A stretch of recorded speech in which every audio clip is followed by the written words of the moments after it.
Well, hey, y'all. Hello. Happy Thursday. Right on. Happy pre-Friday. Right. And welcome to another episode of Backcountry Couples. Right. And you know what we are? We're episode 5. It's halfway to 10. I know. We're getting up there, which is amazing. And I'm Colleen. I'm Johnny. And we're the Kill Quest. We're the cool kids. We are. Or we're cool in the gang. Cool with the gang. How about that? Right? Right. That's awesome. So funny. So, hey, everybody. First of all, hope you all had a really great week. Yeah, so far. Right. The week's not over with Well, yet. because we missed everybody last Thursday. Yeah. Right. So we went to Canada for a little family birthday surprise, which was successful for one. Her dad did not have a clue. No, so Not that was amazing. So that was sitting awesome. in the restaurant. The whole family was there. Sitting at the he walks in. He thinks that's nothing. He knows the owners and he says hi to him. And he looks over and we're all like, "Happy birthday!" And he's like, "What the?" We did a good job. It was really, really great. A1. So happy about that. Oh, and one thing, my mom's not going to be in the chat tonight, but she wanted to say hi to everybody. She did. And then while we're on top of moms, it's my mom's birthday today. So happy birthday, Mom. Happy birthday, Mom. I texted her first thing this morning. He did. Which she still hasn't replied. No, she's busy. She's got things going on. Always I'm busy. Sure. But if you didn't get a chance to check into Canoe Hound Adventures, so last Tuesday we were on his show, which was so much fun. And it was a total riot. Chatted for 2 hours. Which it blows my mind how that always happens. Well, you're chatty. But that's a true story. But if you kind of want to learn more about us and kind of want to see how fun that was chatting, head over to Canoe Hound Adventures and check out the live stream there, which was fun. Yeah. The other Dennis does a great job. He does a really good job. We did a little Mick giveaway on that live stream. Yes, so we did. We honestly congrats to James Danick. And the funny thing is that obviously Canoe Hound Adventures is based out of Canada. And we were like, Yay. it's probably going to be a winner to Canada. The guy's from Michigan. Right? Right across. Oh my God, it was so much fun. But anyways, that was awesome. So congrats to James there. And thanks for tuning in this week. We're excited. So we're back on track, obviously, for Backcountry Couples. And it's going to be a fun show. It's guaranteed. Oh, yeah, it's awesome. They're always all good, though. I'm not sure what's going on. I'm looking in the chat a little bit, just quickly. So one is I saw that Ontario camping couple said they were getting snow. We are at about... Who knows? We are at about... It's rather blustery outside. Yeah, we're supposed to get about 9 inches up to tonight, they said. So we'll see what happens. That's nothing. But whatever. Hope everyone's safe and keeping... That's a dusting. Warm and dry and all that good stuff. So if our signal or lag is a little off, I'm blaming it on the snow. I swear everybody's on their computer right now in the neighborhood. Just came outside. I know, I swear. So I do kind of want to say hi to everybody because it looks like we've got... a nice little group. But first, what do you got? We have to thank our sponsor. Oh, we got Mick going on. You can touch my hat, honey. I know. It's a Mick kind of day. You know why? Because everybody should have a fire today. So I'm excited for that. So we do want to thank Mick.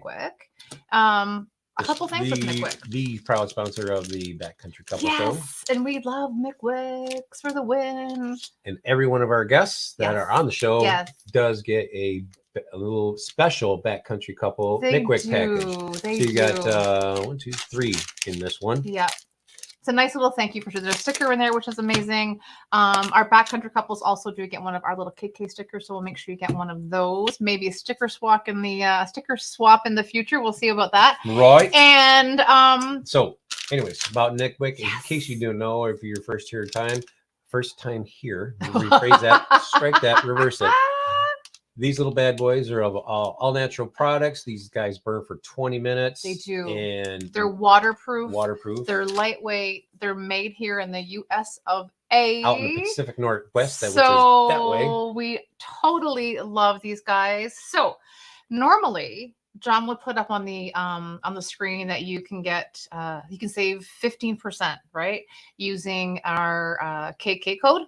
Right. But first you got to go to mickwickfires.com to get there. Right. But this month just started until the end of November, and I think I saw Tangent Trails in the chat saying he was gonna get some Mickwicks because the fire ban just ended up there. Woohoo for you! That's awesome. They're 20% off right now. So you can do 20% off with Mick. So go check them out. You can always say, hey, saw you on KK, all that fun kind of stuff. Sure. Too.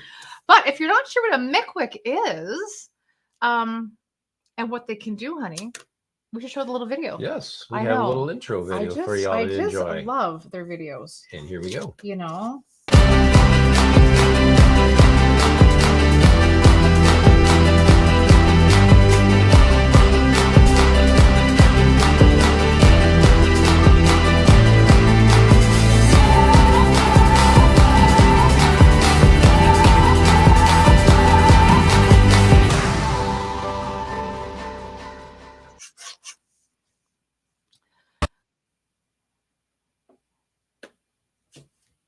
Right? That's a cool commercial. I don't know why we love it so much. Moving forward into the program. Yes. Anyway, hey, here's a quick thing. If you like what y'all see and you enjoy the content that we put out, almost every week. We're working on it. That's our new The lovely darling has put a nice little link in the bottom of the description of our stream of buy us a coffee, buy us a beer, buy me a beer. I drink more beer than she does. So, but yeah, you want to contribute or you want to help the show up? Just buy us a coffee. Thank you very much for that. That'd be so appreciated. It is. So, I do kind of want to say hi to everybody in the chat because there are. Oh, we got a plethora of people in the chat. I know. So this is really cool. What's really cool? That. Nothing. It's just that we have our people. And it's so fun. I'm excited. Our people. We got peeps. All right. That's right. But let's just say hi to everybody, honey. Okay. Right. Okay. So you got the Mad Hippies are in the house. We do. Who else? We got Tangent Trails. That's hashtag. Got a new trail name. I love it. Oh, what's this? Who do you get? Hashtag. Oh, hashtag. It used to be Radar, but now it's hashtag. I think it's awesome. So that's his official. Oh, really? He even has a thing. He can go, hey. Hashtag. That's actually pretty funny. Who'd you got? You're scrolling. I know I'm scrolling. I got Doc here. Yeah. The Ontario Camping Couple. Yep. Hi. Miss Kayak 7 Seas. Hello. Nice to see you. Oh, of course, All Terrain Coffee. Hello. I know you were going to stick around for a while, he said. So, okay, that's cool. Jason. I didn't think he was going to be here. Tri Duty's here. Hey, Mark. Pretty nice. Did we miss anybody? Hike with Mike. Tanya's here. Hi, Mike. Tanya. Hey. Ontario Camping Couple, obviously. We said hi to them. Got that. Beautiful. Oh, they're just all I love chatty it. Cathy's in the chat. Oh, Dustin's here. So, hey. Welcome. Nece to see everybody. Absolutely. A couple of fun notes, too. I feel like it's been like the news at 11. Right? This just in. Okay, so a couple of things. One is, I know we said, hey, we weren't here last week because we had family stuff going on. Right. But guess what? Hey, we're not here next week because it's American Thanksgiving. It's called the Thanksgiving. Ours was for you're the little. Where's my Canadian people in the house? Come on, Canadian people. You're the little kids on the block. Whatever. So we get I get to double. Where did Columbus land? On our rock. Who cares? We don't care about Columbus in Canada. Anyways, it's going to be Thanksgiving next week. Would you have like Pocahontas come over to your town or something? Stop it. So we are not having a show next Thursday. Okay. No, we're going to have a nice family meal. Right. So. What also is happening, some of our new friends that maybe weren't involved with it the last couple of years, but it is going to be the 3rd annual 12 Days of Christmas. It is an amazing. This excludes Doc Watson from. I'm kidding, Doc. You can play the game. Oh, Doc's going to be in Michigan next week. Oh, you're probably going to come see your son and your grandkids for Thanksgiving. That's awesome. Beautiful. That's awesome.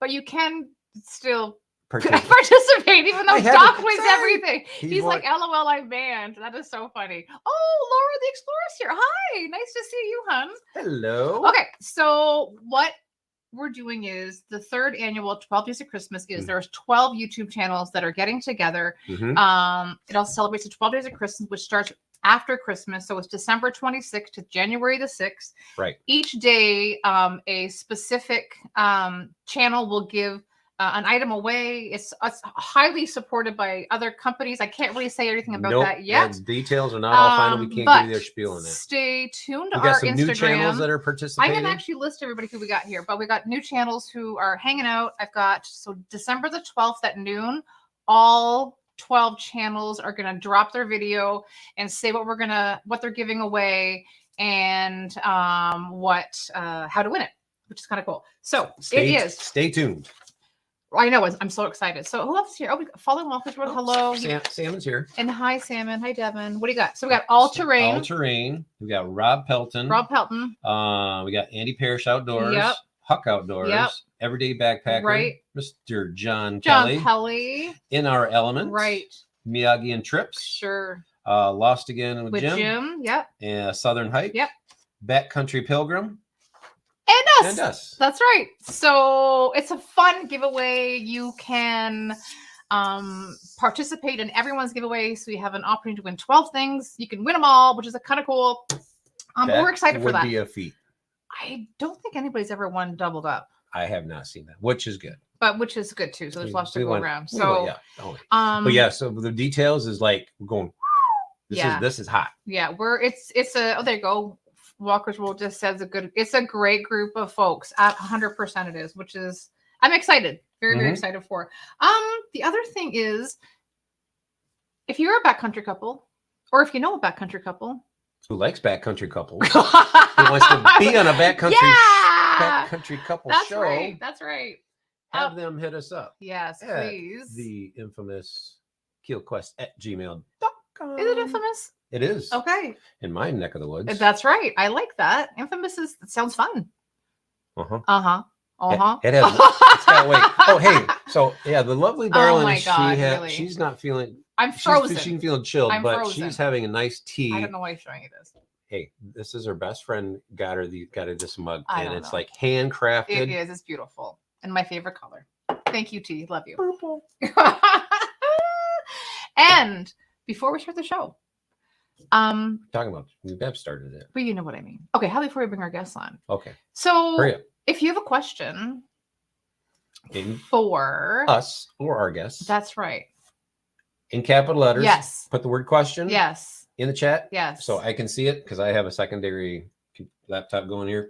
Right. I can see all that fun stuff, and I will post your question and then for our guests or us or however way may. Right, and if you feel confident that maybe you want to pop on. Right, maybe John will put the link in. You know what I mean? And we can ask our guests in person, which I like that too, which is cool. One more thing. Really? Wait. Chris? There's more. Really? Okay, so Tanya just said we need to get Chris and Brian on. So they are friends from Indiana.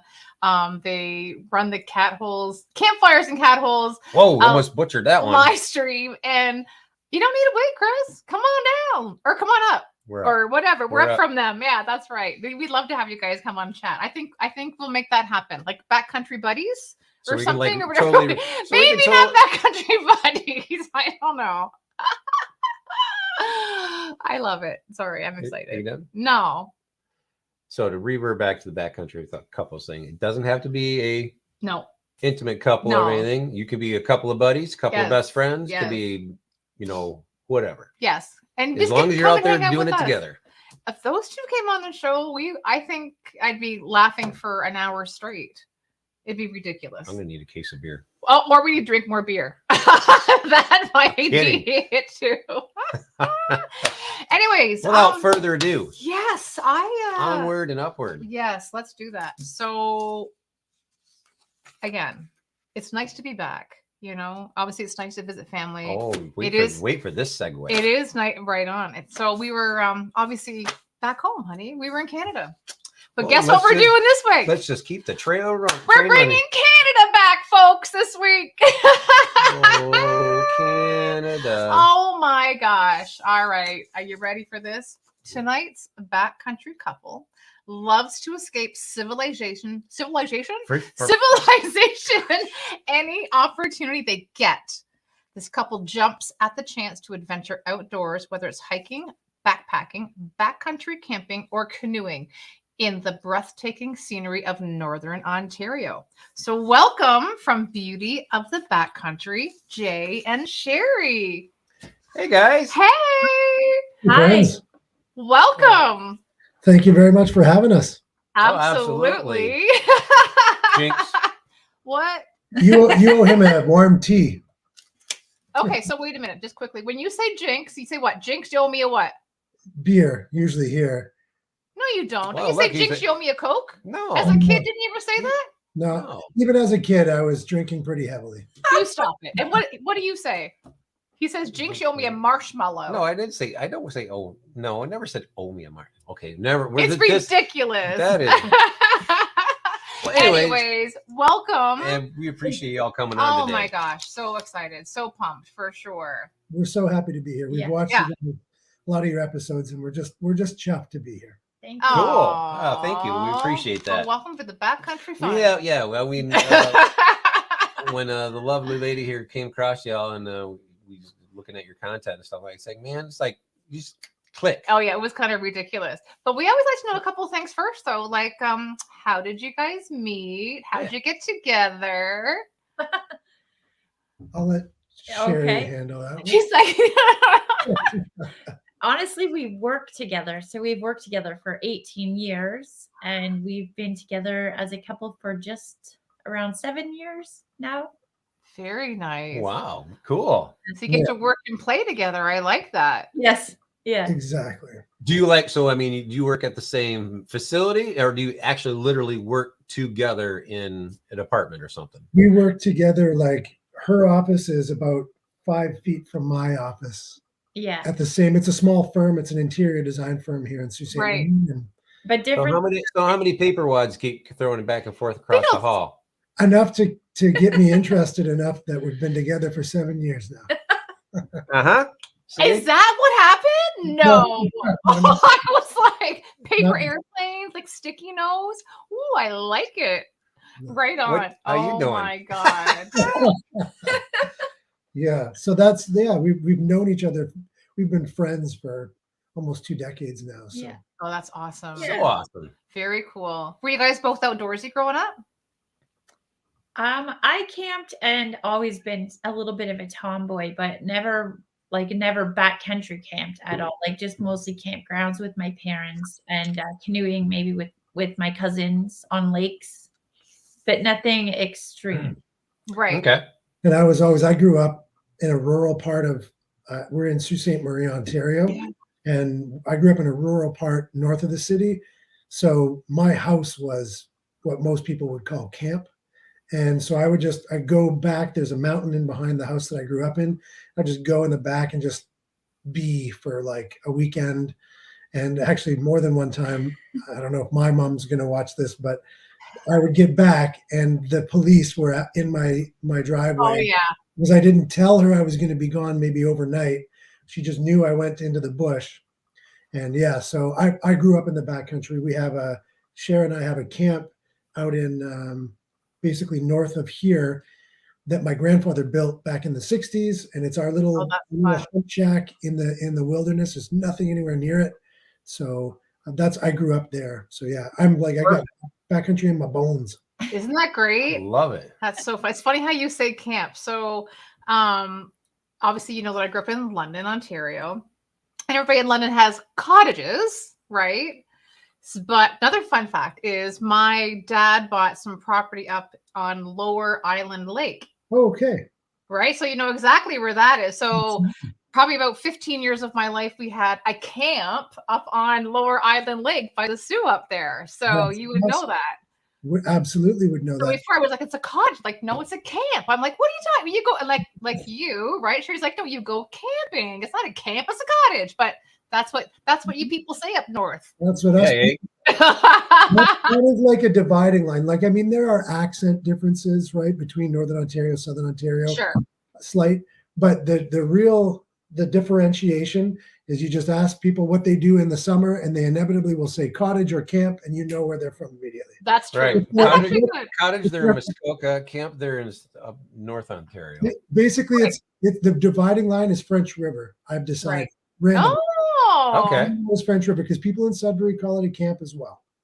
Interesting. Okay, I like that there's a dividing line. We're talking about going to the French River. Yeah, we we were thinking about that for sure. No, we're still thinking about that. But like John was saying, how we, yeah, we are. Kind of how we found you. But I think Sheri, I think you were on Instagram and you were like liking some stuff, and I was like, Beauty of the Backcountry. I was like, what a great name for one. So obviously I was intrigued, and then I was like, shush up. I'm like, these two are awesome, right? And then we just started chatting, and then it was your birthdays.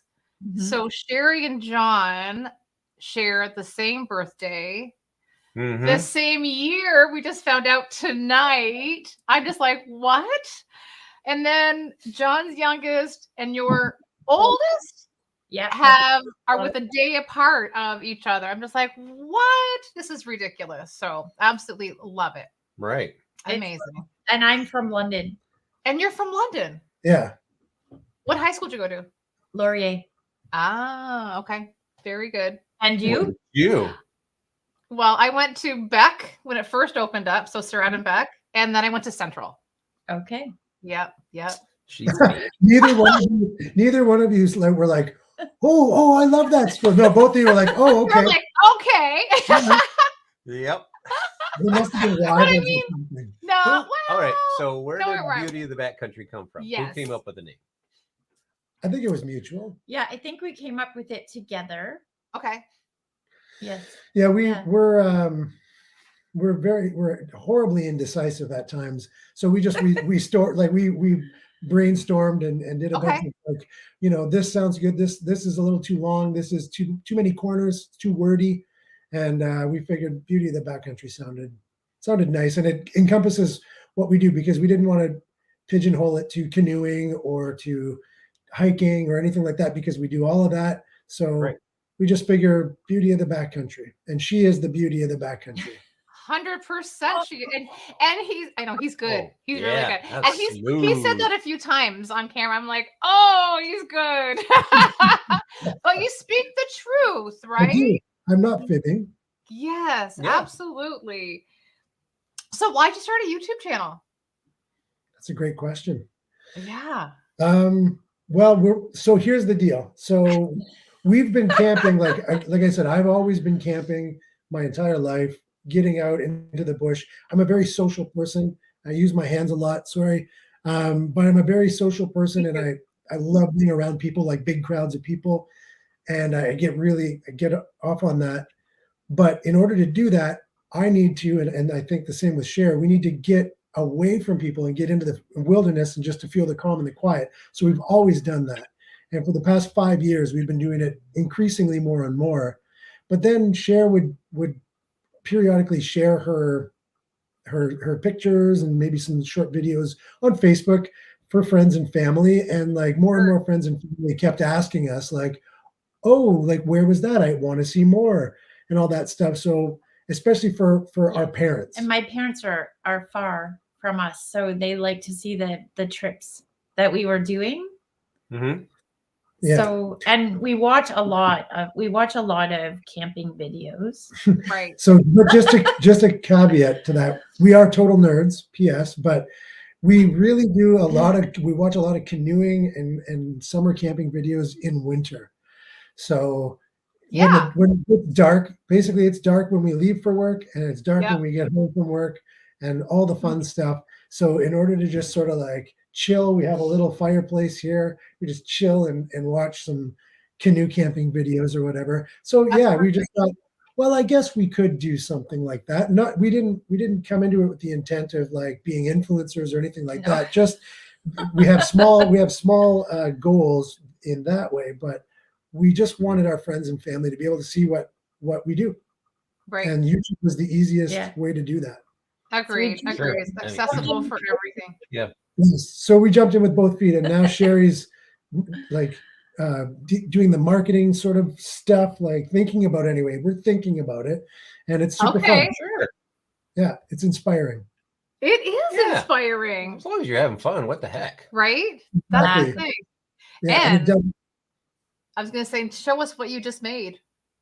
Oh, share. Oh, let's see. Yeah. They're into the sticker game, everybody. This is it. Here, show that. Oh, here, show it again. You can put it up close. Make it bigger, honey. I'll make her bigger. Oh. Hold on. There we go. No, wrong person. Wrong person.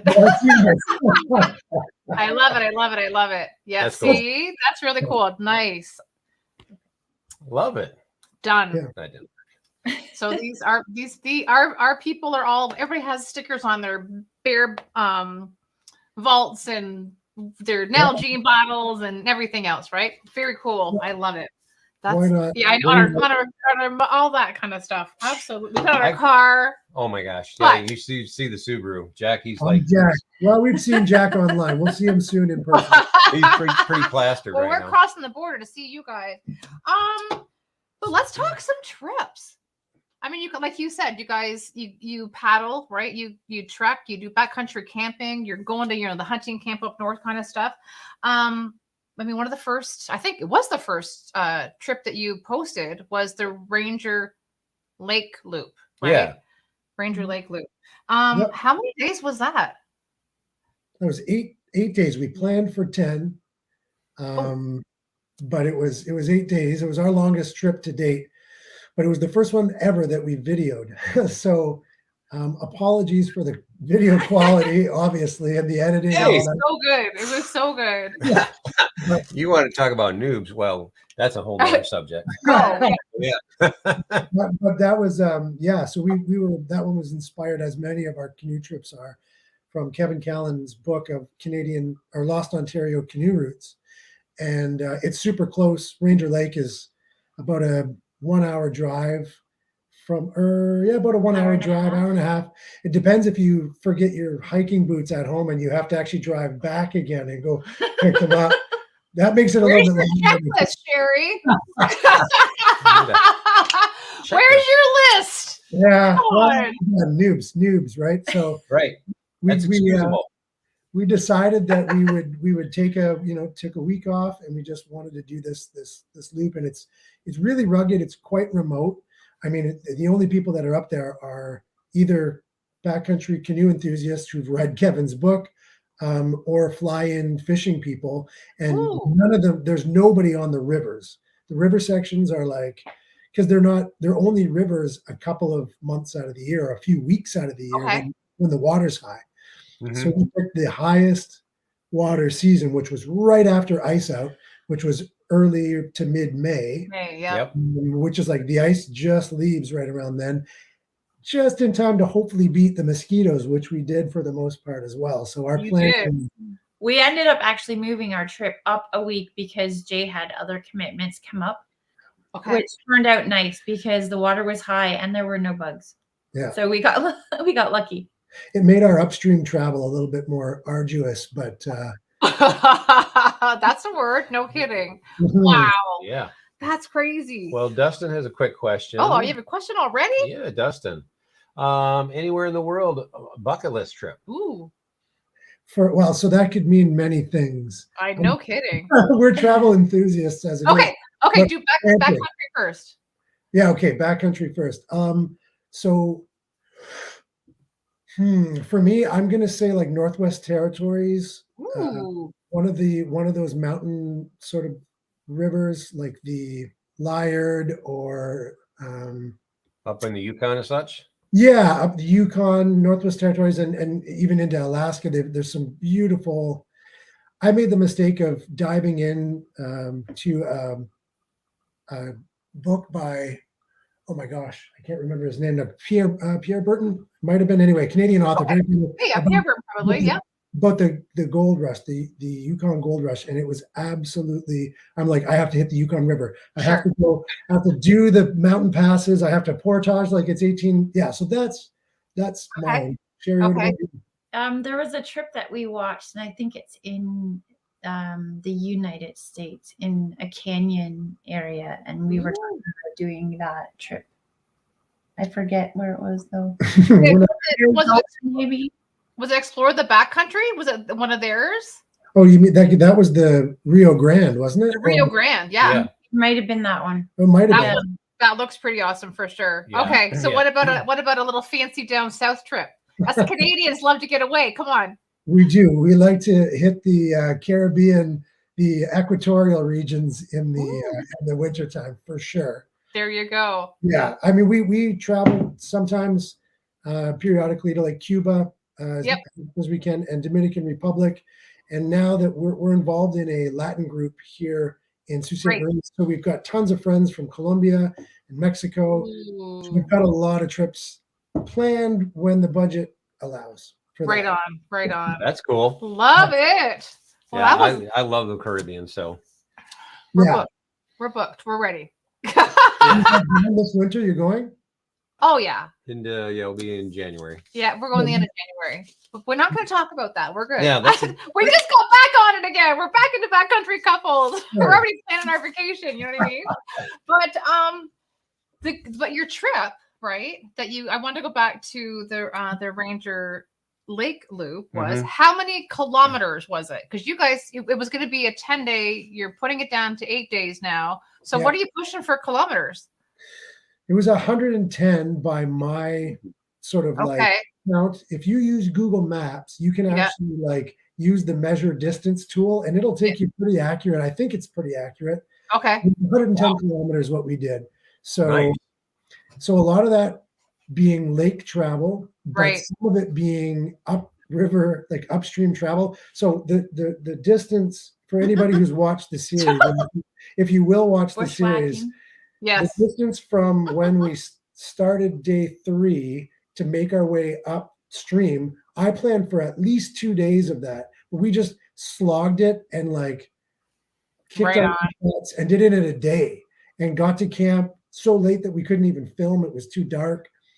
But yeah, so we pushed ourselves, and we tend to do that. Well, and when we were out on that loop, there aren't a lot of campsites. Yeah. And literally one of the campsites was underwater. Yeah. So you have to keep going. Like it's not we tent camp, so we don't have camp. Right. And there's not a lot of hospitable spaces. So we had to keep pushing. And it was tough. That was a tough trip. Yeah, it kicked nuts, but we enjoyed it. I don't know if you guys find this, but the hardest trips, the farther away you get from finishing those trips, the more in the rearview mirror it is, the more you're like, oh, I love that trip so much. I can't wait to do that again. 100%. Right. Oh, for sure. Oh, especially when you do something like this. Okay. Yeah. Tell us what this was. Paddling on a road. So this was because it was so early. He said paddling on a road, everybody. Yeah. This is a portage. This is a portage trail. So there is a space between Samo Lake and Island Lake, which is about a 3-kilometer portage distance, but part of it is on this sort of 4x4 side-by-side trail. Yeah, yeah. And there's like a pond on either side, and in high water, that pond just trickles into the road. And there were sections of like 100 meters or so where you could wade up to your waist or just get in the canoe and paddle down the That is so crazy because you can see the end, right? You can see where the dry land is at the end there. I was like, what? That's like a water portage, not like a water pack paddle. My scuba socks. Exactly. That is true, right? That's a good idea. But we were total noobs and we didn't have any of that stuff. So we just had we just had our wet boots for the entire trip, and that was interesting. It is what it is. Yep. It is what it is. I know. I thought about it. It's like, if we come across a slog like that, it wouldn't be a bad thing to have like some waders. Yeah, well, some people do use those. I don't think they're safe. That's just me personally. What, waders? No.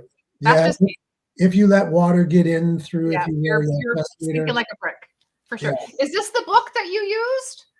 That we have that book, of course, as good Canadian paddlers, but I think it's a different one. It's a top 10. Top 10 lost canoe routes. Oh, the lost canoe routes, not this one. Which one? Do you have it? Of course they do. Hold on. Talk about yourself. Yeah, Toss among yourselves. Talk amongst ourselves. I know. Okay, because I mean that's like guys were saying is that it's lost, but now there it is. Okay. Ontario's Lost Canoe Routes. Kevin book. Yeah. By Okay. Kevin Finland, yeah. So, and I mean, people obviously are reading the books and going, well, hey, they're not lost now because we're all getting here. So, did you see people? No, we didn't see any humans on that trail once we got north of Samo Lake, which is the second lake that we hit. Yeah. No humans or really sign of humans aside from a fly-in fishing lodge on two of them. No, there's a lodge on Prairie Grass Lake and another one that there's a defunct lodge that you might have seen, like this decrepit lodge with like some seriously crazy artifacts on it on Megason Lake. But there were no people. No humans. Yeah, we saw their canoes and their boats sort of staffed for the season, but I think we made it out just a little bit ahead of canoeing season first. Sure, if it was ice out too, right? So absolutely. Yeah. How many lakes was that route? Oh dear. I'd have to count them now. That's okay. So there was Ranger Lake, Samo Lake, and then Island Lake, Mystery Lake, Gong Lake. Who remembers them? And then up to I stared at the map for 3 months planning this trip through the winter, so I remember it very well. So then there was the lake that we camped on, starts with a P, and then Megason Lake, and then Unnamed Lake, and then Junction Lake and Prairie Grass Lake. Wow. Yeah, so 10 lakes. That's a lot of portaging.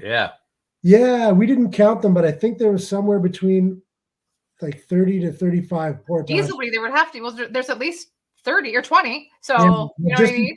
Exactly, just because of all the lake travel or the river travel being so. And some of them have no portages. So we had to bushwhack a lot of portages. Bushwhacking and going around and everything. Wow. That's crazy. We haven't done that yet, but I'm excited to do that. It was so fun. It was so fun now. I think I mentioned in the video that Jim Baird, who I'm sure you guys know, Jim Baird, he says there's type 1 fun and type 2 fun. Type 1 fun is like you're on a roller coaster, it's fun, it's all yay. Type 2 fun, you're like, this is terrible right now, but next day, next 3 or 4 days, the longer you get away from it, it's just like, oh, how fond of memories we have. Right. It is so true. There is something to be said about that. I agree. Yeah.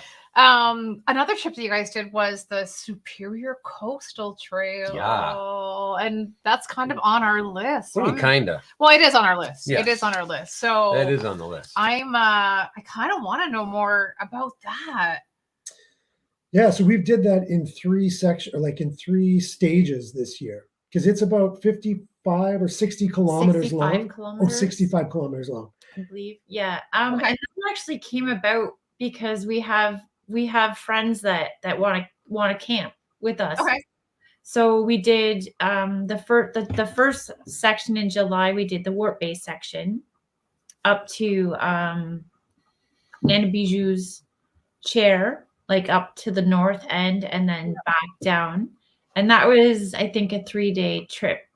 It's lovely. That was actually Warp Bay was our very first camping trip together in 2017. Yeah, so it has a fond place in our heart. It's beautiful. That's beautiful. Nice. Yeah. And then was that a loop then? It's an out and back. Yeah. Out and back. Okay. So just that piece. So when you say 65 kilometers, that's 65 kilometers one way? Like it's a through hike, right? Yeah. So from top to bottom. So you start at Gargantua. That's the farthest north access from the highway is Gargantua. Okay. And so then you can hike up, and I think it's about 10K to Nana Bijou's chair. And then from there, it's 65 kilometers all the way down to Agawa Bay. And so what people often do is they'll put a shuttle at Agawa and then drive another car all the way up to Gargantua and then just hike the 65 kilometers down and then shuttle back for their vehicle. Okay. So I was going to, is there actually a shuttle, or is it more just like, is there a shuttle? There is a shuttle, Jeepers. I can't remember the Superior Adventures, they're called, I believe. A local outfitter that hooks up. Okay. That's cool. Outfitter in Wawa. Yeah. Okay. Naturally superior. Where the big Canada gooses. Exactly. Yes. Brush up, honey. I didn't say a word, You just darling. had a big smile on your face. Where the big goose is at? That's right. Not everybody has a big Canada goose. Oh yeah, But nothing Wawa does. That's a big hissing cobra. Yeah, they are. Exactly. They are. But we had some friends in Indiana who were talking about this coastal trail in Northern Ontario. And I kept saying, no, it's got to be this. I thought it was I always say it run the Pukasqua. Pukasau, yeah. Pukasau. I thought, because isn't there a trail up there too? There is another beautiful trail up that way. Right. But then when we saw you guys, I'm like, no, this is the trail. We need to do that. Like, it looks amazing. It is an absolutely amazing trip, and it is challenging in places, like very challenging in places, but so worth it. So did you guys section hike it then? Yeah. Yeah, we did it in 3 trips. So we did, because we work together, we don't get a long stretch of time off together. A long stretch of time. So we do our trips kind of in long weekend-ish. Okay. So yeah, we did the second section in August with friends from Gargantua, and we went south down to Barrett River. Yeah. Okay. I think we did that one in 3 days. That's usually about a 4-day trip, but we did it in 3. Ooh, okay. We pushed super hard, and our hiking partners aren't used to hiking aggressively like that. Well, weren't they first timers too? They've hiked Not before. first timers, but they haven't hiked in a couple of years, I don't think. Okay. They came up from London. Okay. We had that big drive on top of the right. Oh yeah, for sure. Oh yeah, that's a bit of a jaunt. I know. Especially if they take the shortcut. I'm sure they came through the States though. That's the only way to go. Yes. Yeah. For sure. Yeah. And then in October, the long weekend, we finished the trail from Agawam up to Barrett and back. Yeah. So off your list. So how many clicks were you guys hiking in a day on an average?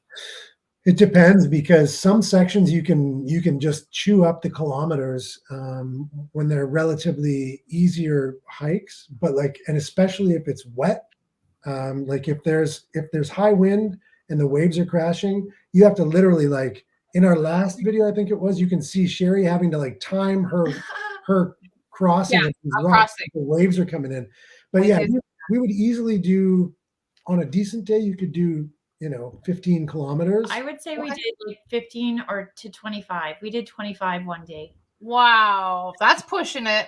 Yeah, it was tough. That was a lot, but there was some beach involved in that. Ew, sand walking, but it's not. That's his nemesis. Makes him nuts. It makes him nuts. It's not my nemesis. I just don't like doing it. You just hate it. No, exactly. Poison ivy's my nemesis. Well, that's true too. Well, this is how gorgeous. I hate that crap. This is how beautiful that the coastal trail is. Like, I mean, it really is outstanding. Yeah, there's our friends, Dawn and Rain. Yeah. Yeah. So this is, where's this one? This is the section between Gargantua and Barrett River. I believe specifically this is near Rhyolite Cove, I think. Okay. Just south of Rhyolite Cove. Right. And it gets really technical in through here, and it's tough to really capture it on video, but just the footing is so crucial. And if any kind of moisture, that moss, I mean, you guys hike Superior. If that moss gets a little bit wet, you might as well be standing on like a bowling ball covered in margarine. Oh yeah, it's true. But I'm gonna say how funny this is that look at the Superior looks pretty calm. Well, it does, but look at the environment there. Like here, it's so rocky. But yet we were up on cliffs. Do you know what I mean? Like you guys are like right there. There was no boulder climbing and anything like on pictured rocks. So this trail looks like it's pretty A1. We need to do this for sure. Sure.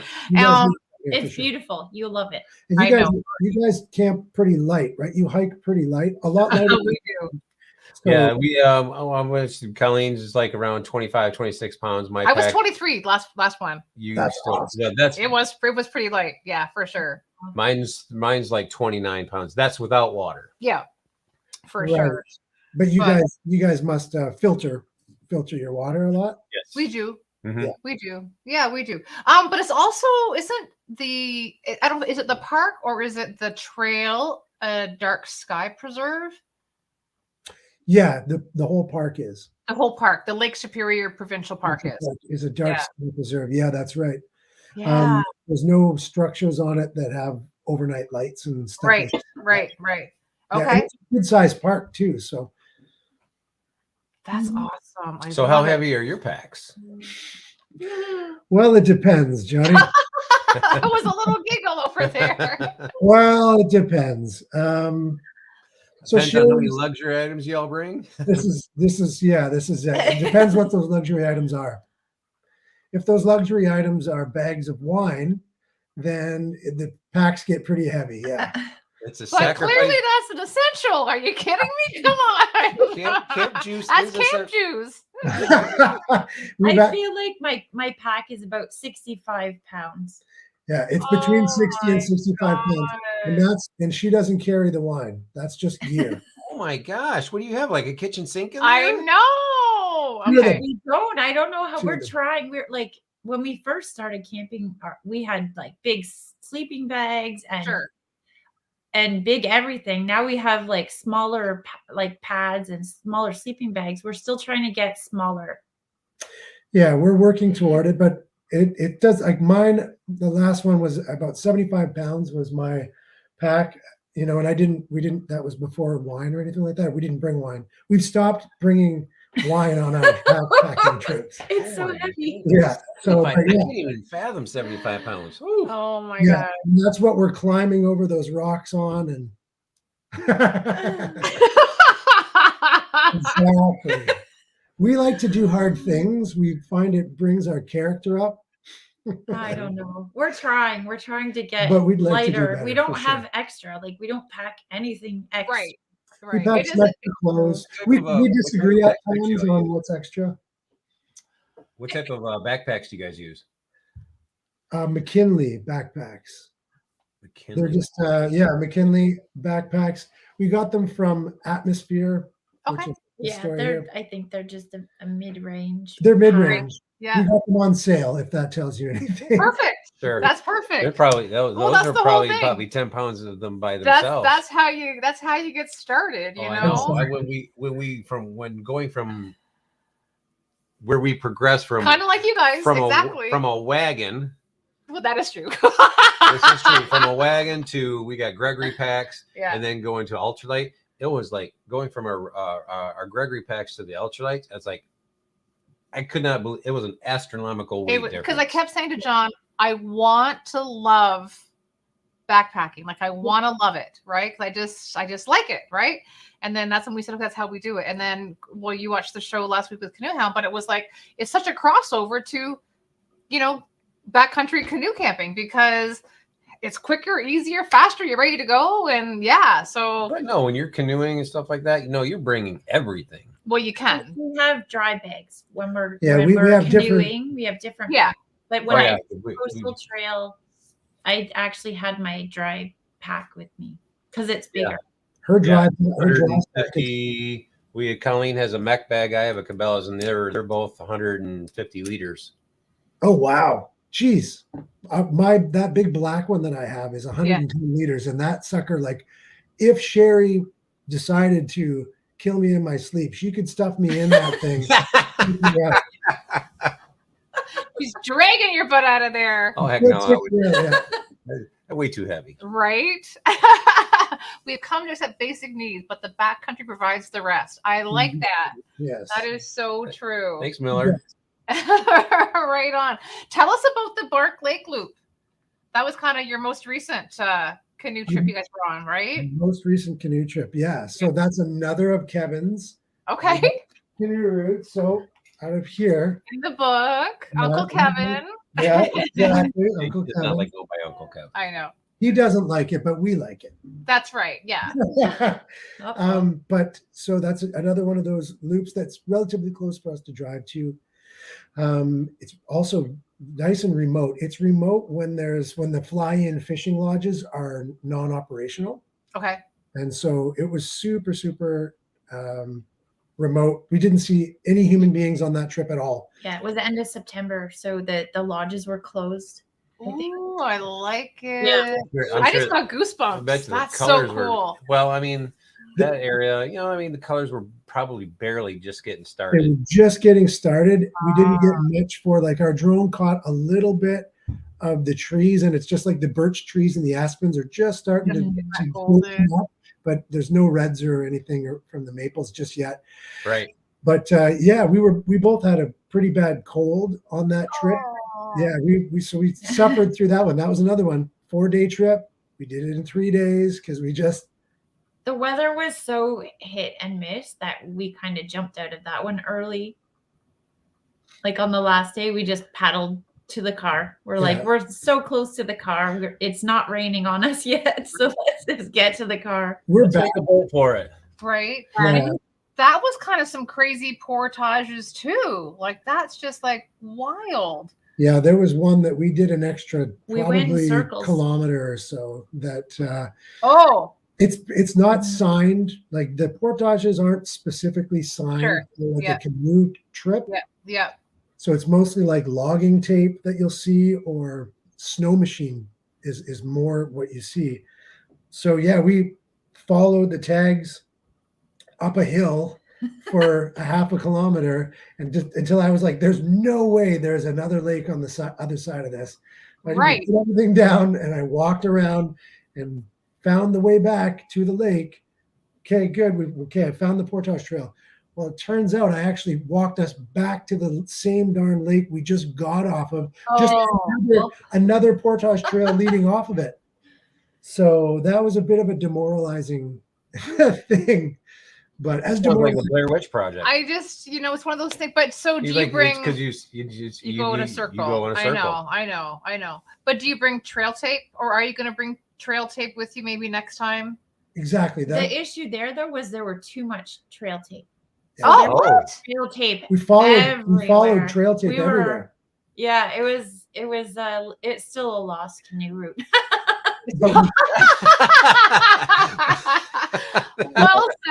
Well said. Yeah. Hey, I got a quick question here for you. So, Ontario camping couple, question for you. When canoeing, do you prefer lake trips or river tripping? Ooh. I'm going to let Sheri answer this one first. Okay, so my answer to that would be a combination, because I like doing the rivers. You have to actually be quicker, and you have to watch where you're going, and you have to pay attention, and they can be intense. So if you can get onto a lake for a little bit and just get across it, that's kind of a nice break. Or a portage, like if you get a portage in between a river trip, that's kind of a nice break. Mm-hmm. But, I think I would prefer generally to have river trips than just lake trips. Okay. I would agree as well. I prefer river trips. I like the fast water, and I like not having to put that 110-liter bag on my back more than I have to. Along with the canoe, because we almost exclusively single carry, right? Like what? Well, our current canoe, we just got a new canoe. Which was yes, you did. Congrats. Oh, dude, it's a Royal X canoe. We've been looking for one for years, made in London. Yes. And so we were so happy to see that. But that canoe weighs 15 pounds more than our current one, which is about 50 pounds. Right. With a 50-pound canoe on your back, and you have probably an 80, 90-pound, 110-liter pack on your back. It's like portaging is not as fun under those circumstances. Heck yeah, and not to mention you're probably shorter at the end of the trip. Right. This is why I'm only 5'7". I'm only 5'7". It's like your spine's going like. Oh, you're compressing or whatever. Oh my god, that is crazy. But I hope that answered the question. We both kind of prefer river trips. It sounds like rivers. For the variation. Yeah. And that used to be a river one time. Right, but wasn't this your portage? We thought it was. So I I hopped down those boulders and I found a logging road. Yeah. And it turned out that actually 180 degrees the other way was just this tiny little inlet that led to the actual, there was not even a. Although this spot was one of my favorite spots on this trip. Really? It was a beautiful little babbling brook. There. We saw a big great blue heron. Gorgeous. Ooh. Just from there. And it was like, oh man, it was a calm part of the day, and sun, like golden hour was arriving. It was a magical time. Well, that's beautiful. I mean, I was like, that is an ankle breaker right there, right? Yeah, there were so many, like, not to say there were so many of those parts on that Bark Lake trip, but it was fortunate enough that it was actually really wet when we were actually crossing those. It was raining, so it was even harder because oh my God. It was a rocky trip. A lot of rocks. A lot of rocks, a lot of moss, I actually smashed my shin pretty good on one of those boulder portages. Oh no. Okay, I'm all right. Okay. Oh yeah, here's another picture of that trip. Right? Is this type 2 fun? This is type 2 fun. Okay. These are two very forced smiles, I think. Oh, well, I was like, you're smiling. No, it's good. It's good. But I had smashed my shin, and I thought, oh my gosh, like I could have very easily, with all this weight on me, broken my leg. And then I'm like, then what the heck do we do? Right. Now we have me busted up, all this weight, and poor Cher having to find a way to get us out of here. And there are no humans. Oh man. So on that note, do you guys have a GPS thing or an SOS or a locator thing, whatever? We have a satellite phone that we use when we're in the backcountry. Okay, yes. good. Oh, okay. Nice. Yeah. Well, and actually what happened, we've had a good interesting and some learning curves along the way, but when we did the Ranger Lake Loop, we came across a canoe that was literally wrapped around a tree. And the water was so fast. And that was when I had my moment of, where's the satellite phone? And it was like at the bottom of the pack. So we had to regroup and make sure we had it on us. And yeah, she says we have a satellite phone that we use, but we've never used it. No, we've never used it. We have it with right. Yeah. Oh, absolutely. Is a satellite phone? Do you have to have like a subscription? It's all totally different. Oh, is it different than what we have? Okay. Oh yeah. All right. Wow. So, you do need to pay a monthly fee to keep it online, and you pay per minute of usage. Okay. Mm-hmm. So you do need to keep it active or whatever. Yeah. Right, yeah. And we were looking at the newer ones, and we did watch the Canoe Hounds show on the G. Oh yeah. Oh, yeah, did that. That was a good one. Yeah, we're looking into those. Yeah, very good. Yeah, Marty. Well, I have to just quote what Marty Morissette said when he popped in the chat. He says, these devices have SOS features, but you only press that button if you absolutely are gonna die. Right. Yeah. Not just like, oh man, I got a hangnail. Yeah, no. And hope we never ever have to use it. You know what I mean? Yeah. So yeah, for sure. Better to have it and never use it than to need it and never have it. What about wildlife? Have you seen tons of wildlife on your trips? Lots. We've seen a lot on our trips. Moose are our favorite encounters. Oh yeah. Mammals. And we had a run of the first 7 trips we did this year. We saw a moose on all 7. It was pretty cool. Yeah. Yeah. And then we didn't get all of them on film, but we saw. Always, right? That's cool. Yeah. And then last year we did the Wolf Lake Loop, which is beautiful. And we saw 2 bears, which was pretty phenomenal. Yeah. So the Wolf Lake Loop is basically in Temagami. It's about an hour east and a bit north of Sudbury. Yep. And so it's the oldest stand of red pine believed to be in the world, basically. What?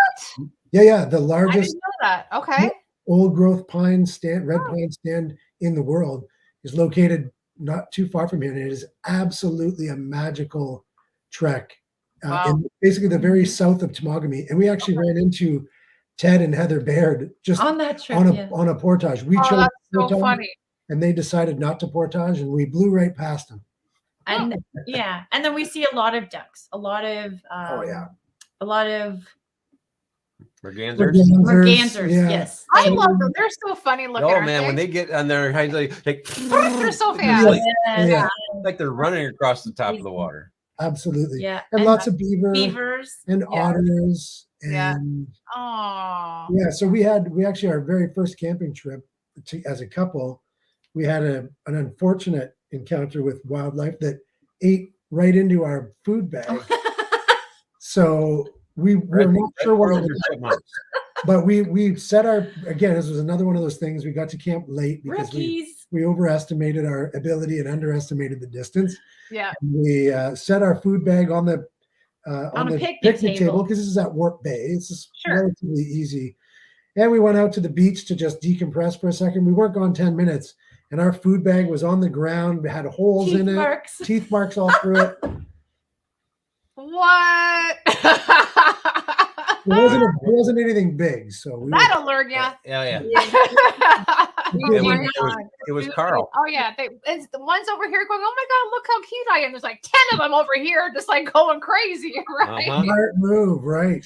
Little baby switch going on there all the time. The little red squirrels on Flower Pot Island. Oh yeah, they're crazy. We went to Flower Pot Island, right, just in Tobermory, and just a quick overhand was awesome. It was amazing. We get there and we're like, there's a bear box. There's no bears on Flower Pot Island, but they were for the squirrels. Oh, we're like, what? And for the squirrels, the snakes and too. snakes. There's a ton of snakes, but yeah, it was kind of crazy. But so, who plans your trips? Well, up to now, Jay plans the trips. Oh, okay. Up to now, okay. I don't select them together. Yeah. Jay likes mapping. He likes to have all the topo and the maps. So he studies the route more. I think after the last one, I might plan the next one. Ooh. And also, I'm probably going to keep maps with me. I don't generally keep the maps with me, but I think we'll both have maps. Just so I'm more, instead of being more of a passenger, I'm going to be more know where I am. Yeah. I love it. And do you guys have like a regular compass too that y'all use? We have a compass with us, but I don't typically, I haven't had to use a compass since I was in Boy Scouts. But many moons ago. You have an app that you use sometimes. Sometimes there's an app called Avenza Maps. Yeah, we have that too. Yeah, which is, it's so nice to just locate yourself on a trail when the terrain is ambiguous and you could be anywhere. 100%. But we haven't been in such a way. Just after I finished telling you a story about how we got lost on a portage. We haven't needed a compass. Maybe you did. So how do you plan the trips? Like, what do you have criteria for your trips? Is like, hey, I want to paddle 10 lakes in this trip, or hey, I want to climb 1,000 mountains. That's a good one. I think for us, it's driven by the place and the time that we have available. True. Okay. That's true. Yeah, that's a key element there. So most of our trips are like 4 days. If you can do it on a Friday, Saturday, Sunday, Monday, then it works well for us. And then we can take a 10-day trip once a year. And that's our big one that, we plan that one out all winter long. And we also like the adventure of a trip. So we want something that's going to challenge us. We're not really good at sitting still. Which is why I think we spend 10 hours traveling every day. No matter if we have or not, we just spend 10 hours traveling. We're like, well, that's where we were supposed to camp, but let's keep going, see what's up around the bend. Right. What about a 0 day? Do you ever take a 0 day where you say, hey, we're going to take an extra day this time and enjoy the scenery, enjoy where we are, take a swim or whatever that is, We did do that one day on the Ranger Lake loop. Oh, after that's kicking our butts going upstream that one day, we spent one off day. We basically, that's an extra day at that point because we planned to be on the river 2 days. So once we got to, and I can't remember the darn name of it. Torrance Lake. And it was a beautiful campsite too. So the finest campsite on that entire trip. It was early for swimming, so we didn't jump in. It's never too early for swimming, but you didn't swim. Oh, that's great. Oh, what was that campsite they called it? the Love Nest or something. Well, the love. Oh den. my gosh. The love. Den. we arrive at Yeah. camp, and I always go, honey, it's camp for tonight. And you're like, welcome to the Love Den. We're like, what? That's what it was. I'm like, we got to up our game here. It was Sheri. I don't know why she wanted to call it that, but I love it. kinda snuck. I love it. That was actually one of our favorite campsites. It was We another were beautiful so campsite. glad to see that campsite. Isn't that nice? That's absolutely it. Yeah, we could Right? go camping in a Walmart parking lot and enjoy it just about the same. But I know that's exactly what we say too. As long as we're together, we're doing stuff. But yeah, absolutely. Yeah, Miller said it best. It's like, why would you want to go on a trip and by yourself and say, "Oh, honey, you should have been there"? No, we wanna like do it that together. sucks, Yeah. right? Yeah. I love that. So you're planning your trips, right? So obviously you've got your maps, you got all the books, and you're planning in advance. One thing that we're gonna really diligently trying to do is start dehydrating our food more. Right. So you were doing that, weren't you, Sheri? Yeah, we've done that for the past couple of years. Okay. Who's the cook? yeah, well, both of us Both Okay. we cook different stuff, and Sheri's definitely the dehydrator. Okay. That's her department. But we both cook. We use there's a guy named Kevin Ride who put out a Backcountry Eats book. That's the one. Yeah, we you got it. That's the one. So we have to learn how to make that cozy. There you go. Oh, the pot koozie? yeah, Cake. we know you guys have them too. Yeah, we know you guys have them. We've got. I have I think I got we have three. we have the round ones for the pot, and then we have the other pouch ones that we use for like backpacking meals. Yeah. Perfect. Yeah, so we just found that it was so expensive to do those. They're so good. It's so nice and convenient. But we were like, you know what? Why not dehydrate our own food? So we exclusively dehydrate food. Like maybe the first day or two, we'll have some fresh, maybe I like to take the egg scrambled or something in a pre-made meal, but that's a treat for us. Like maybe mid-trip, we'll do that. But yeah, we started dehydrating, and it's a learning curve. We're still kind of learning, but we like it. Lightens our load. It does. Oh, it's huge. It does. So, what have you tried? What have you made? Like, what's been one of your faves? So many things. Oh yeah, Our love favorite chili. is probably chili. So I make chili like this. Like that. That's how I make chili, just throwing like whatever we have around. Okay. And it always turns out delicious. Isn't that great? It's pretty easy, and it rehydrates. We find easily. Well. We do chicken Thai curry. Risotto is amazing. Dehydrated, rehydrated. Yeah. I'm trying to think. We've done pulled pork. Yeah, pulled pork was amazing. We made never done pulled pork, honey. Oh, It was good, and we made our own jerky. So Okay. Yep. Yeah. Yeah. And then I have a new favorite breakfast, which is quinoa porridge, which is amazing. quinoa. Okay. So do you dehydrate that? Yeah. Get out of here. Yeah, you make it and then dehydrate it. Right. You make it and you dehydrate it, and then you take coconut milk powder. Yeah. And put that in, and then you rehydrate it. It's really creamy, and it has like a maple syrup. Oh, it's so good. I feel like you should make a video on this. So good. Okay. I feel like that should be a little cooking segment. I like I that. know, yeah. It sounds delicious for one, because we were both like, And I'm Yes. sure we're not the only one saying that. You know what I mean? Yeah, just a little different from oatmeal. Okay. We don't really eat oatmeal. So if we don't actually often eat breakfast, but on the trail, When we're camping, we do. Yeah, I know. you need, regardless of, if you want to limit your carbs, you still need you still need that kickstarter to get your tail going. You do. Absolutely. But we're the same. We don't eat oats at all. They're just, No, not so much. There's no value. Right. That and coffee. Yeah, that and coffee are our essential morning thing. Clearly, coffee is it. Absolutely. For sure. I drink decaf, so I don't need caffeine. I know. So everybody looks at it, they're like, I know. I'm what? like, what? What's that? Huh? It's like, I don't need caffeine. I know. I love the flavor, and I I feel love like the Jason. coffee, but I feel like Jason from All Train Coffee is saying that you're swearing right now for saying probably that you spitting drink his cup decaf out and coffee. he probably He's spit probably spit his coffee out. Exactly. Yeah, that's right. Oh, so you said something really cute in one of your videos, and it was you were I think you were like spreading out your gear, whatever, and you were like, "Oh, look, it looks like a tickle trunk exploded over there or something." And John was like, "A tickle trunk," and I was like, in my head, I was like, "Oh, was that Mr. Dress Up?" Mr. Dress Up. Yeah, I thought it was. Welcome to Ontario childhood. Yeah.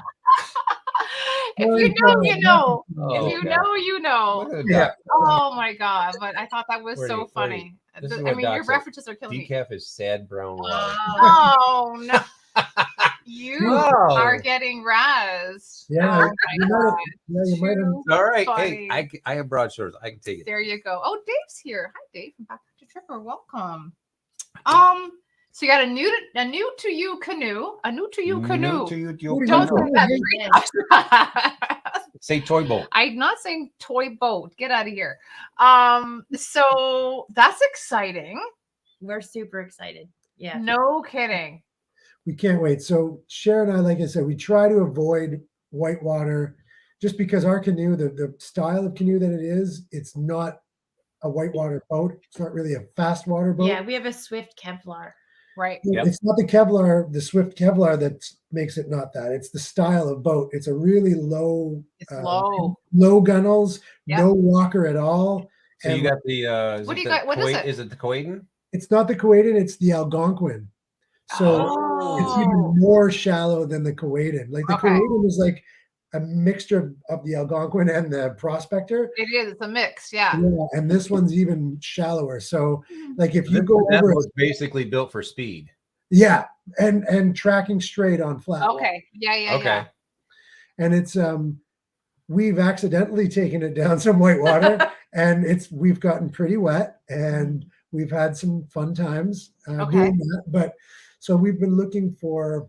We specifically wanted a Royal X canoe because we've seen those suckers bent around rocks and then pulled back, straightened out, and continue on the trip. Wow. It's the Northern Scavengers. Right. Yeah. Oh, and they're beasts, right? So yeah. So wow. So that's a Novacraft one, isn't it? Yeah, it's a Novacraft. Yeah. And so they discontinued, like the factory, I want to say in Ohio, that made Royal X as a material a few years ago discontinued making it altogether. So now we make it from Tough Stuff and Tough Stuff Expedition. Yep. Which sure is amazing stuff, but I know for sure that Royal X is like really good. So we were looking for that, and there's a few of them online. So we ended up buying one on Kijiji or from Kijiji, off Kijiji, whatever. And it's such a funny story because we're searching all of Ontario because we're from the north. We don't mind traveling 8 hours to get a canoe. That's how we got our Swift canoe. We bought it from the Algonquin Outfitters, which was a 12-hour drive for us. We're like, drive down and get it. So we're searching. I see one in North Bay. We talk about it. We're like, do we want to get this Royal X 16-foot Prospector? Is the ideal canoe that we wanted. It has all the thigh straps and it's ready for whitewater. So we decided we were going to do it. The price was right. So I messaged the person gets back to me. It was in North Bay, which is only about 5 hours from me. Yeah. And we're like, not bad. And he said, oh, actually I'm in Waterloo. I don't know why it says North Bay. We used to live in North Bay. And his name I recognized. I said, are you this person? And it turns out like I've been friends with his sister-in-law for my entire adult life. Oh my God. We bought a canoe off of a friend who used to rent our camp before. Oh yeah, it's hilarious. Oh my God, I love that. Perfect. So we haven't even gotten the darn keel wet yet, but we're hoping it'll cut down on some of the portaging too. We can do a little bit rougher river water. Right. So does that mean you're going to take maybe some whitewater lessons? I would like to. I think Jay's not sure if he's more confident than I am. And I feel like I would learn better from somebody else. 100%. So I'm looking at some of them. There's some in Temagami. Okay. If you go, I'll definitely go with you. Right? Like, sure. See it, but yeah, no, you're right. Like, so I'm more comfortable in a canoe. I've had a paddle in my hand for basically my whole life. Sure. But I could definitely do with some tips. Absolutely. Oh, I agree. Yeah, 100%. I agree. mean, yeah, we're the same. We're the same boat. Definitely want to, if and when we get a chance to. Yeah, I mean, especially if you're saying. I mean, in Michigan here, I mean, we don't have a whole lot of.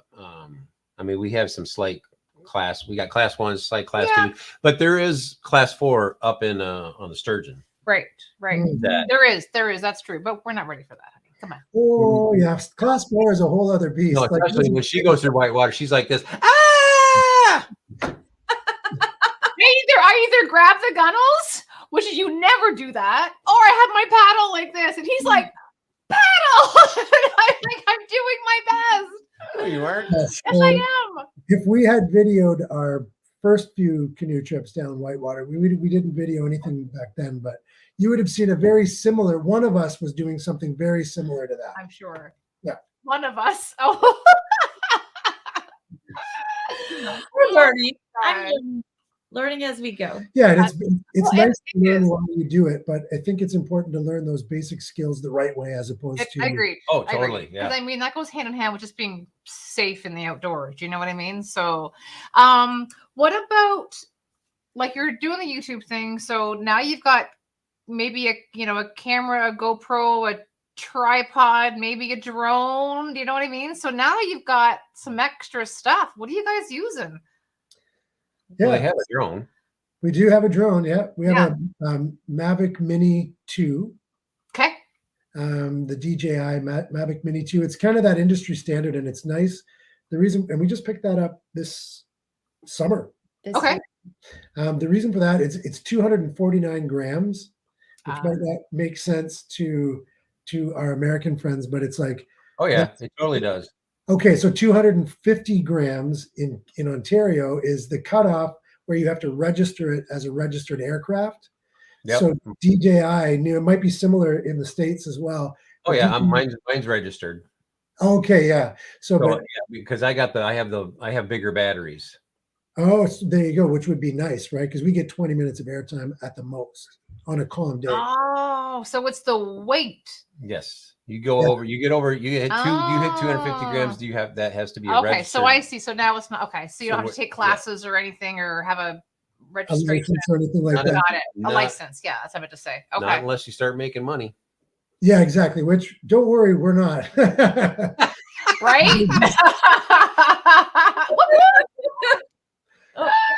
we have a GoPro Hero 9 and we have a GoPro Hero 8 and Sheri's got a Canon. I say Sheri has, like, I guess we have all of these things. Right. Also mine. She never lets me touch it, but it's also no, because Sheri, you're a photographer though too, right? Like that's pretty much your jam. I like to, I like to take pictures. Yeah, we just have like an entry level Canon. We don't have anything fancy.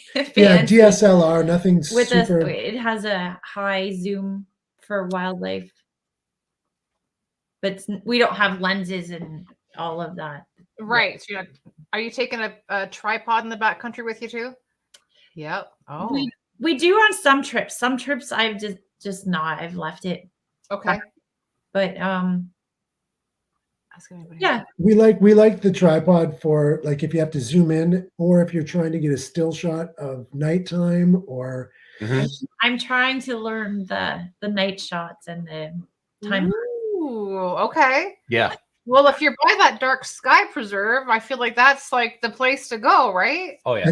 And this year we had such amazing, such a run of time with northern lights. Basically, once a week there was crazy northern lights up this way. It's been beautiful. It's been amazing this summer. Oh, awesome! Check out Lost Lakes.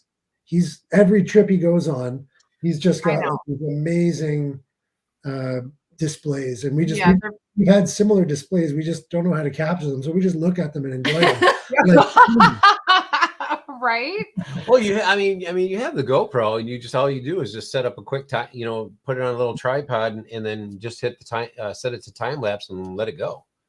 Okay, I'm gonna try that. I didn't think the GoPro would capture. I didn't think it would either. Yeah. Yeah, your GoPro has you have video, still film, and you have time lapse. Yeah, I can know set it that. up. You can have it set up. Just the only thing you'll need is just utilize an external battery, so like a little battery bank. So Okay. plug that into the side of it, and then you have your big SD card. Set it for like you want a picture every 3 seconds, and then you can get an amazing thing, and then you just take that file, awesome.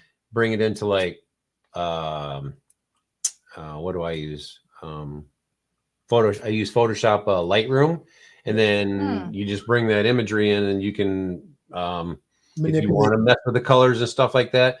Basically, what you'll do is there's an actual video on YouTube. You'll go right, find the very middle picture of that, all those time lapse. Fix that one, and then copy and paste your settings to all of it, and then you can import it and then watch it like a video, and you can watch that still photography go through. It's pretty sweet. Thank you for the quick tutorial, because that we never have tried that. We also have a hard time staying up that late when we're camping. Right? Yeah, hiker midnight. Yeah, but it's they're pretty cool. You can set it That's for cool. everything from, I think it's from 3, 5, and 10 seconds are the options. I don't know. It's beyond me.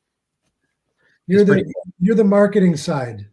Hey, you stop it. Right. Exactly. She's the pretty face. So Mad Hippies. Acceptable weight penalty. Yeah.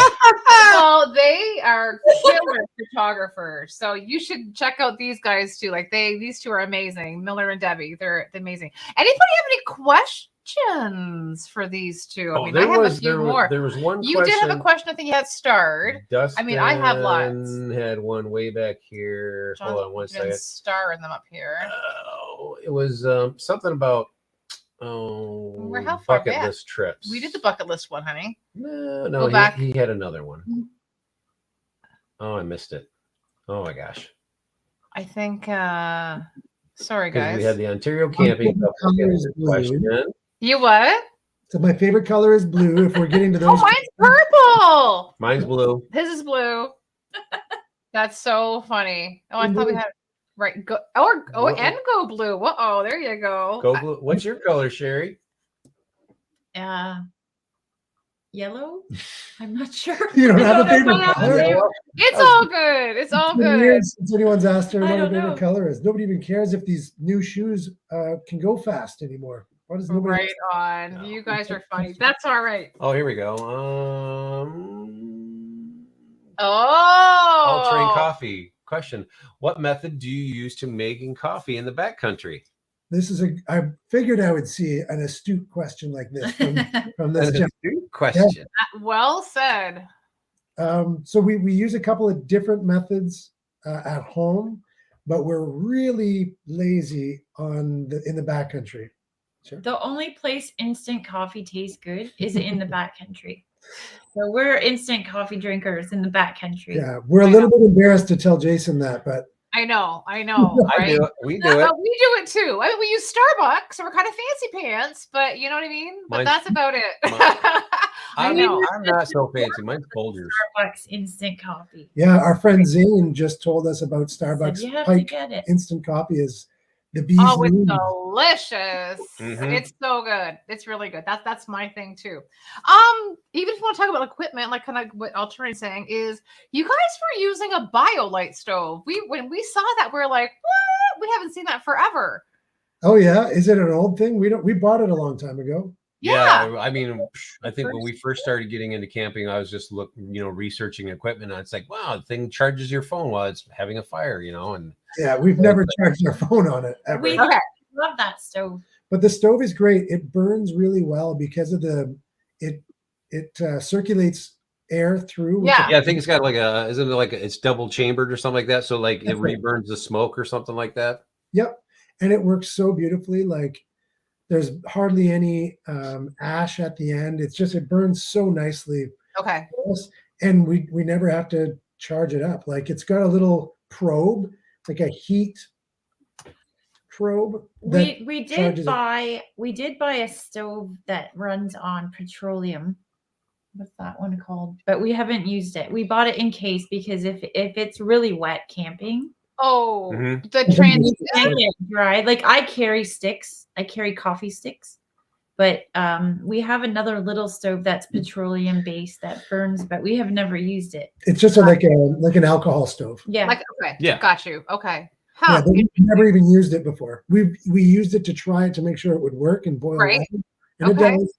Just we've never done it in the backcountry because the BioLite is just works so well all the time. That's good. That's good Mhm. to know. Because we were just like, oh, all right, interesting. Yeah, we But don't. that's have, cool. We don't have a twig stove. We don't have a twig stove, but I think we might get one. It's kind of on the list-ish, you I know. mean, twig stoves are awesome, great for the individual.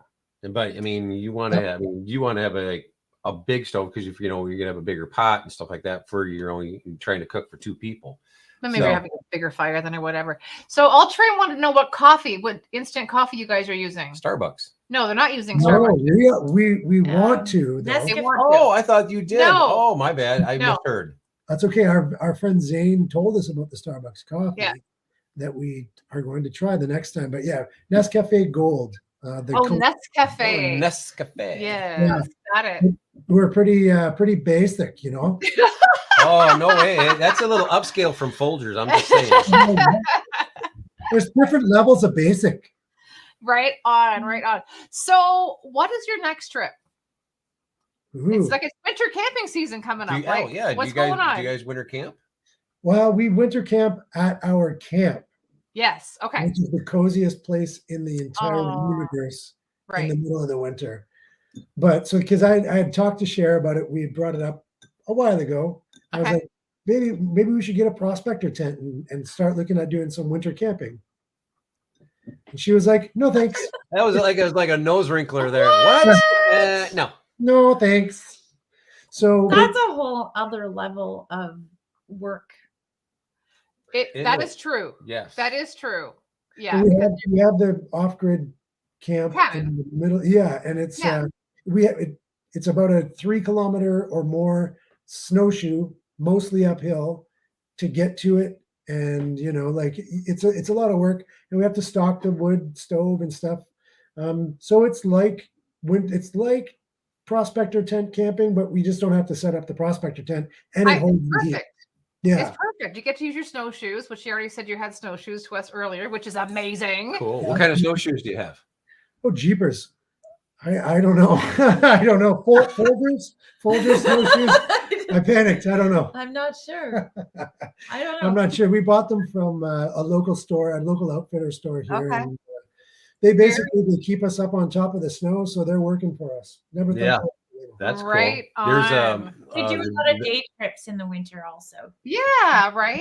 Yeah, we have a lot of local areas, and so we get out almost every weekend. We just don't do the hot tent camping. Got you. Maybe one day. Not yet. But no. I'm looking at a hot tent right now. If you guys get a hot tent and you come up to the UP, we'll meet in the middle. Okay. Well, that's the other thing. You guys are close, right? So to the UP. What is Michigan on your list to go do some backcountry stuff? Yeah, I mean, why not? I mean, there's so much all around here. Yeah. With it's been a little bit more difficult. I remember when I was in my 20s. Now I'm dating myself. Just how we used to cross the border just to go for dinner for an afternoon. But it's just it's a little bit different since the 2000s. It's a little bit harder to cross the border and yada yada yada. A little bit more of a rigmarole. But if we were to plan a trip, if you guys can find a cool trip for us to do in northern Michigan, we'd be happy to do it. Yeah, that'd be fun. All right, I like it. It all depends on what you want to do. I don't know. We got lots to plan for hiking. I mean, gosh, you can hike around the Tequamanon Falls. You got we haven't done that hike actually. Pictured Rocks hike that we just did. So that's a beautiful hike. Yeah, the Pictured Rocks was definitely on our list for sure. It is. It's a very, very. It's pretty easy. It's very easy. Yeah. It's let's say 92% of it's flat. Yeah. And you only got an elevation change of just maybe a couple 100 feet. But it's worth. I think it's 800 feet is the thing. Crazy the elevation easy. Change. Nothing but crazy. It's so beautiful though, and it's on. Outstanding. Absolutely, Yes. Tri-Duty. Yeah. Oh yeah, try. He was just there like a week before we were. 2 weeks before we were. 2 weeks. Yeah. At the picture Yeah. block. Yep. Yes. Yep. It was pretty amazing. So you guys are on Instagram. You're on YouTube, right? Yeah. Let's put their stuff in the chat, honey. I will Put their links in the chat here. Put our links in the chat, darling. Yeah, do Get Get them all set up. So make sure everybody heads on over and checks out, right? Jay and Sheri, Beauty in the Backcountry. What's your next video?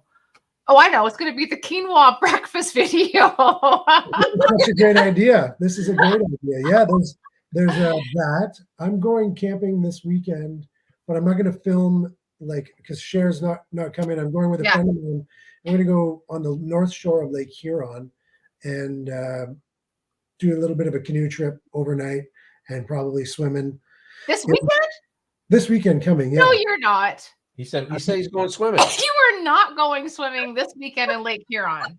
I am indeed, yes. But we won't video that. But I think I'm going to take some video of the gorgeous north shore of Huron, and maybe we'll put up a little video of that. But I think the next video is going to be Sheri making the quinoa porridge because I know. I feel like that's a no-brainer, right? Yeah, and then in the spring we're going to do a video of our camp in winter, of course. Oh, good idea. Yeah, which is fast arriving. We're waiting for the snow. Like we have snow, just not enough. Right. Sure. Now you've got a couple of inches minuscule. It's nothing. Right. Right. Yeah. And then we're starting to plan our next year. We're planning next year. We have our spring 10-day trip. Okay. Canoe trip with our new canoe that we can smash off the rocks. God, sounds so exciting. And we've got a lot of different ideas from like the Steel River, which is up north, like near Thunder Bay. There's so many. The Sand River, which is close by here in Lake Superior Park. Okay.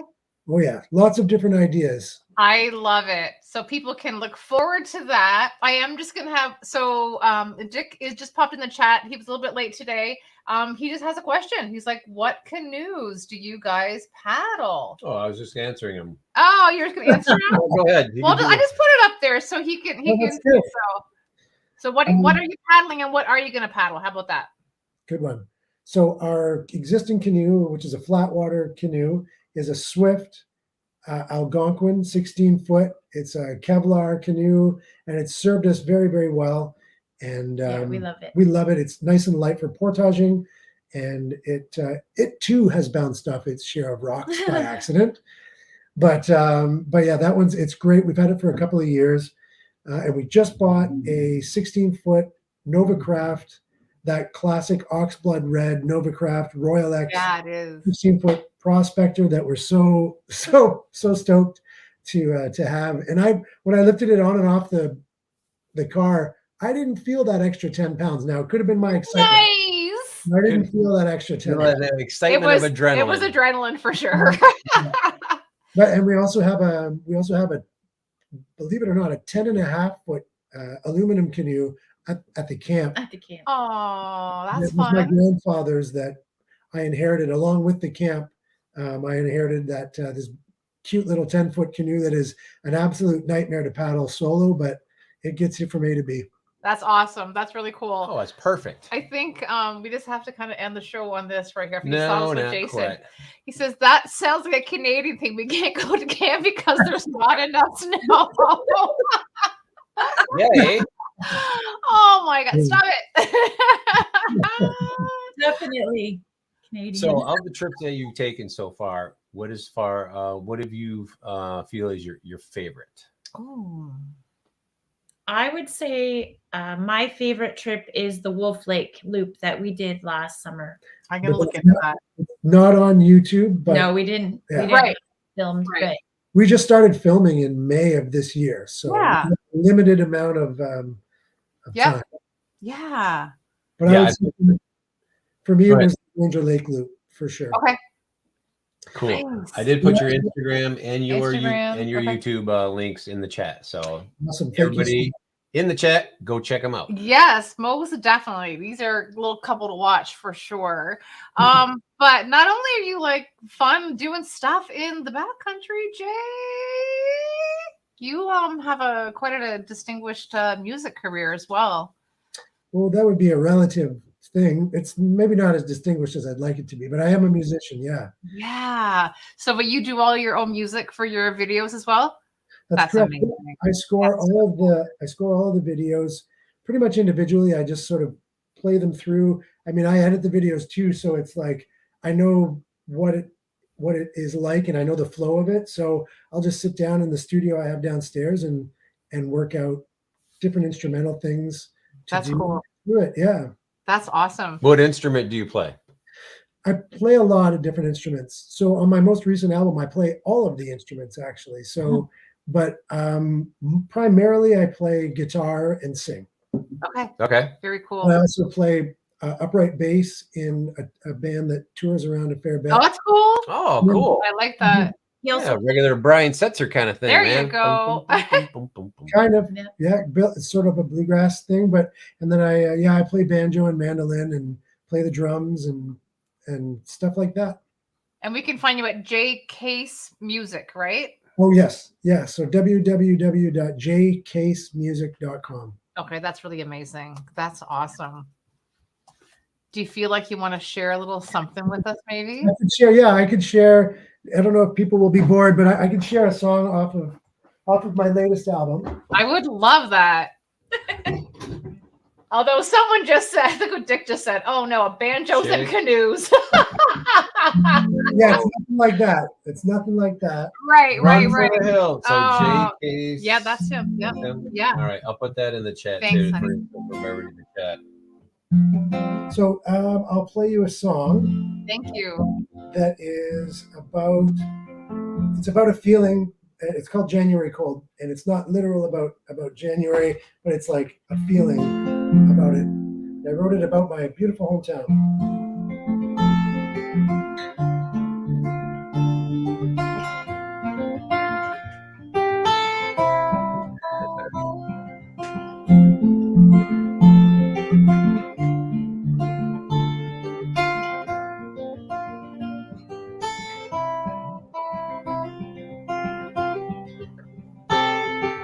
Found myself in Sudbury, withering and blue. Fought the urge to drink away all bad thoughts of you. I passed by many strangers I'd swore I'd met before. Found the heart to crack a smile, 'cause we're all in this war. Bitterness is fleeting, and I'm a book that's not worth reading. Being me is beginning to get old. In this January cold.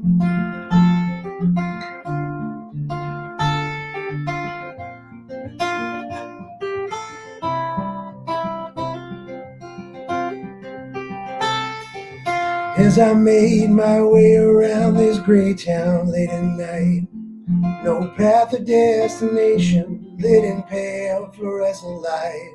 I thought about the way that my grandfather used to tell me to love what it is I'm doing and to do it well. The winds are growing stronger and the nights seem ever longer. Better man might go home as he's told. From this January cold.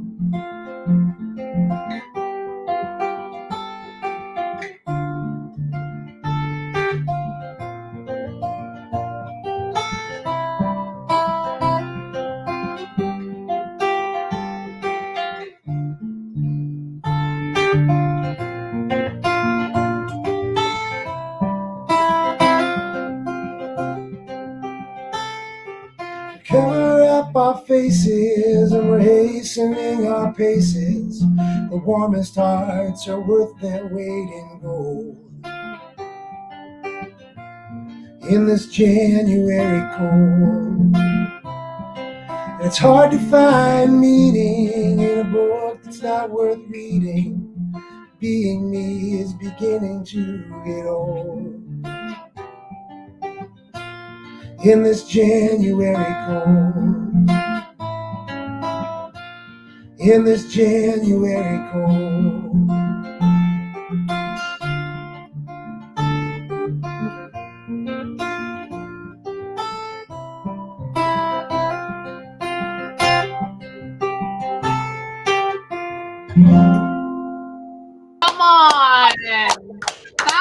That was awesome. Thank you so much. Thank you so much.